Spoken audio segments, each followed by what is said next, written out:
पूर्व सांसद मौलाना उबैदुल्लाह खान आजमी साहिब का इलाहाबाद करेली में स्वागत। मिशन उम्मत कनेक्ट प्रोग्राम के तहत आज पूर्व सांसद मौलाना उबैदुल्लाह खान आजमी इलाहाबाद के करेली पहुंचे। कादरी गेस्ट हाउस में उनका Muslim Kayastha educational and welfare trust द्वारा स्वागत किया गया। संचालन असरार नियाजी ने किया। मुख्य लोग उपस्थित थे सदाब हनफी अधिवक्ता रिजवान सिद्दीकी, शमसउल इस्लाम सिद्दीकी अधिवक्ता बख्तियार यूसुफ, खुर्शीद अहमद कादरी, शाहनवाज कादरी, मसूद आलम, प्रोफेसर शलिहा रशीद, मोहम्मद अकबर अली, प्रोफेसर आफ्ताब अहमद आदि। मौलाना साहब ने अपने इंटरव्यू में महत्वपूर्ण शिक्षा को लेकर जानकारी दी। प्रयागराज से ब्यूरो चीफ इसरार अंसारी की रिपोर्ट। इस वक्त हम कादरी गेस्ट हाउस में हैं। यहाँ पर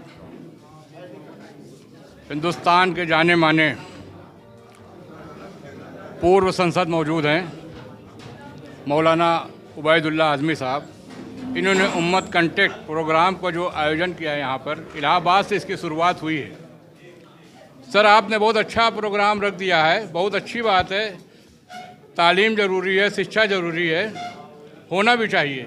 तो मैं उसके लिए आपको मुबारकबाद अपनी तरफ से, अपने चैनल की तरफ से दे रहा हूँ। क्या कहेंगे सर? पढ़ो लिखो इंसान बनो। जी सर। दीन की पहचान बनो। जी सर। और दूसरा नारा है पढ़ो लिखो इंसान बनो, भारत की पहचान बनो। और तीसरा नारा है इम्पैक्ट का, ज़रूरतमंद मत बनो, ज़रूरत बन जाओ।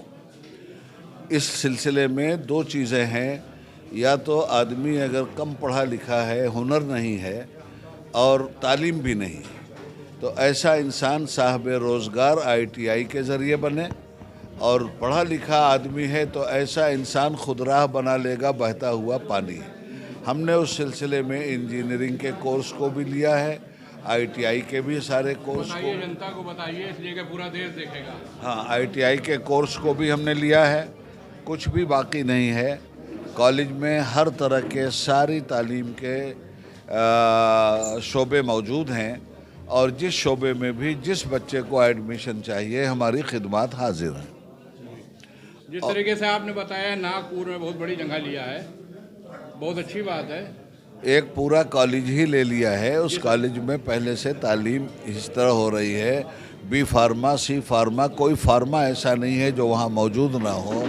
फिजियोथेरेपी है वहाँ, क्या नाम है, मेल फीमेल नर्सिंग है वहाँ, वकालत है वहाँ।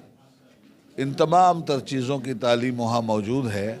हम अपील करते हैं कि अपने बच्चों को उम्मत के बच्चों को इस बेराह रवी से बचाइए, और उनको डिप्लोमा करवाकर एक आदमी उनकी ज़िम्मेदारी ले ले। इस तरह से उम्मत के एक बच्चे को वो बरसरे रोज़गार बना सकता है। यह है हमारा प्रोग्राम। बेशक, लेकिन यहाँ पे हो रहा है कि लोग 10 हज पढ़ने जाते हैं, क्या 10 जन्नत मिलेगी? 4 लाख खर्चा हो रहा है। अगर आप जिस तरीके से एजुकेशन पे लगाना चाहते हैं, अगर एजुकेशन में पैसा लग जाए तो यकीन जानिए मुसलमान आगे बढ़ जाए। इसमें कोई शक नहीं है। काश लोगों की समझ में बात आ जाती। एक हज तो फ़र्ज़ है, बाकी जितने हज कीजिएगा सब नफिल है। तो बजाय हज करने के अगर उम्मत के बच्चों को पढ़ाकर अल्लाह और रसूल की रज़ा हासिल कीजिए, उससे ज़्यादा बड़ा काम है ये। माशाअल्लाह, बहुत ही अच्छी बात आपने कही है।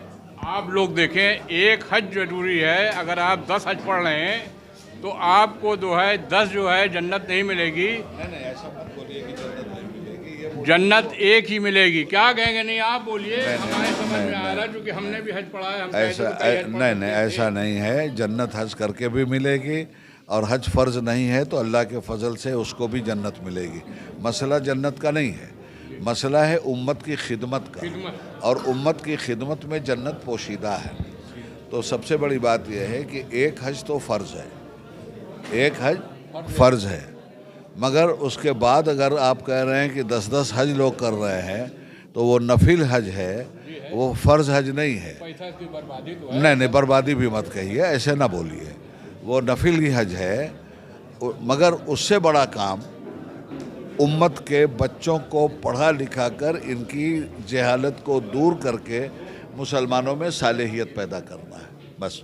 बहुत बहुत शुक्रिया बात करने के लिए। आपने देखा जिस तरीके से उन्होंने तालीम पे बात की है, काबिल तारीफ़ है। मैं ब्यूरो चीफ इसरार अंसारी, इलाहाबाद।